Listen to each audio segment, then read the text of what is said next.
दोस्तों अभी हाल में ही यूपी के 5 राज्यों में हुए चुनाव के रिजल्ट आ जाने के बाद आपने ईवीएम मशीन के बारे में बहुत कुछ सुना भी होगा, उसके वीडियो भी देख लिए होंगे और बहुत सारी न्यूज़ भी देखी होंगी कि ईवीएम मशीन से छेड़छाड़ हुई है, ईवीएम मशीन हैक हो गई है वगैरह वगैरह।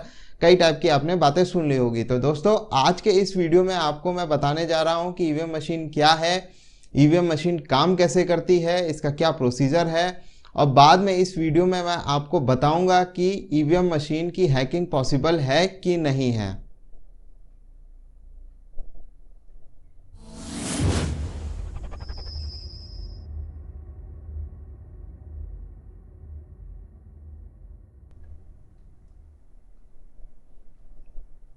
दोस्तों सबसे पहले हम ईवीएम मशीन की हिस्ट्री जान लेते हैं। ईवीएम मशीन का इन्वेंशन 1980 एमबी हनीफा द्वारा किया गया था और 15 अक्टूबर 1980 में ही ईवीएम मशीन के नाम से इसे रजिस्टर करा दिया गया था। तमिलनाडु के 6 राज्यों में हुए गवर्नमेंट एग्जीबिशन में या एमबी हनीफा के द्वारा बनाए गए इस डिज़ाइन को जनता के लिए प्रदर्शित किया गया। फिर भारत निर्वाचन आयोग और electronic corporation of India limited दोनों ने एक साथ मिलकर इंडिया में ही ईवीएम मशीन को बनाने के लिए शुरुआत की गई थी। ईवीएम मशीन का यूज़ सबसे पहले केरल के नॉर्थ पारावूर विधानसभा क्षेत्र में हुए उपचुनाव में कुछ मतदान केंद्रों में हुआ था। दोस्तों मतलब करीब से 6 से 7 मतदान केंद्रों में हुआ था इस ईवीएम मशीन का यूज़।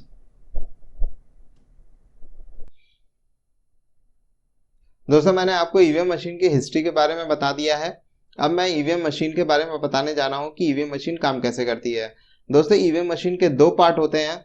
पहला पार्ट जो होता है वो कंट्रोल यूनिट होता है, ये ईवीएम मशीन का सबसे मेन पार्ट है। और दूसरा जो पार्ट होता है वो बैलेट यूनिट होता है। इन दोनों पार्टों को 5 मीटर केबल से जोड़ा जाता है। जो कंट्रोल यूनिट होता है वो पीठासीन अधिकारी के पास रहता है और जो बैलेट यूनिट होता है वो एक वोटिंग कंपार्टमेंट के अंदर रखा जाता है। ईवीएम मशीन का वह हिस्सा जहां पर वोट दर्ज होते हैं, यह हिस्सा पोलिंग अफसर के पास रहता है। जब कोई वोटर वोट देने आता है तो पोलिंग अफसर, वहां का बैठा पोलिंग अफसर बैलेट बटन को दबाकर मशीन को वोट दर्ज करने के लिए तैयार करता है। दोस्तों यह प्रोसेस लगातार होता रहता है। जब भी कोई नया वोटर आएगा तो बैलेट बटन दबाकर ही मशीन को तैयार किया जाएगा, जिसके थ्रू वोट दर्ज कर सकते हैं।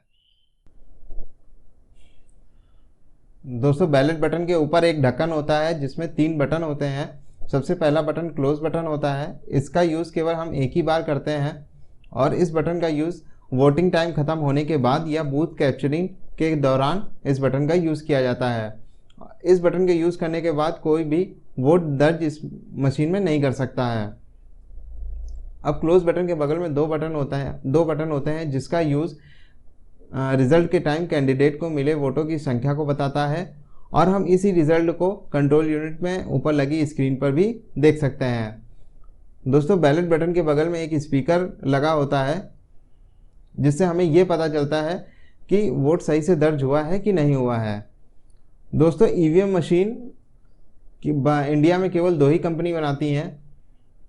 पहली कंपनी है electronics corporation of India limited जिसका ऑफिस हैदराबाद में है, और जो दूसरी कंपनी है वो भारत इलेक्ट्रॉनिक्स लिमिटेड जिसका हेड ऑफिस बेंगलोर में है।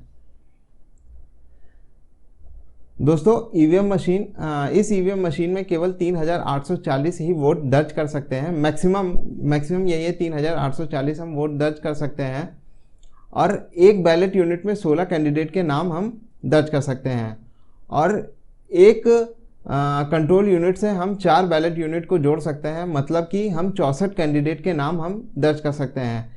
अगर एक निर्वाचन क्षेत्र में 64 कैंडिडेट के नाम से अधिक कैंडिडेट हुए तो उस क्षेत्र में हम बैलेट पेपर का यूज़ करते हैं। दोस्तों वोटिंग टाइम खत्म होने के बाद पीठासीन अधिकारी क्लोज बटन को दबा देता है। फिर क्लोज बटन दबाने के बाद हम कोई भी वोट दर्ज नहीं कर सकते हैं। फिर पीठासीन अधिकारी मशीन के दोनों पार्टों को अलग कर देता है, मतलब कंट्रोल यूनिट और बैलेट यूनिट को अलग कर देता है और सबकी मौजूदगी में इस मशीन को सील कर देता है। दोस्तों ईवीएम मशीन को सील करने के लिए एक खास तरीके का कागज़ बनाया जाता है। जैसे हमारे करेंसी का नोट का कागज़ होता है, वैसे ही ईवीएम मशीन को सील करने के लिए एक खास तरीके का कागज़ बनाया जाता है और इस कागज़ के ऊपर एक यूनिक नंबर होता है जिसके थ्रू हम ये ईवीएम मशीन को सील करते हैं। ईवीएम मशीन को सील करने के बाद हम रिजल्ट वाले हिस्से को भी सील कर देते हैं, और जब वोट की काउंटिंग होती है तब हम इस हिस्से को खोलते हैं, रिजल्ट वाले हिस्से को, और रिजल्ट का बटन दबाकर वोट की काउंटिंग कर ली जाती है। और जो वोट की काउंटिंग होती है वो सीधे हम कंट्रोल यूनिट के ऊपर लगी स्क्रीन पे देख सकते हैं। दोस्तों ये तो मैंने आपको बता दिया कि ईवीएम मशीन काम कैसे करती है। अब मैं आपको बताता हूँ कि ईवीएम मशीन को हैक कर सकते हैं कि नहीं कर सकते हैं। दोस्तों ईवीएम मशीन को हैक करना मुश्किल ही नहीं, नामुमकिन है, क्योंकि ईवीएम मशीन इंटरनेट से कनेक्ट नहीं होती, ये टोटली ऑफलाइन होती है, तो हम ईवीएम मशीन को हैक नहीं कर सकते। ये तो पहला रीज़न हो गया। और जो दूसरा रीज़न है, जो इसका जो प्रोग्राम होता है वो one time programmable volatile memory के आधार पर बना होता है।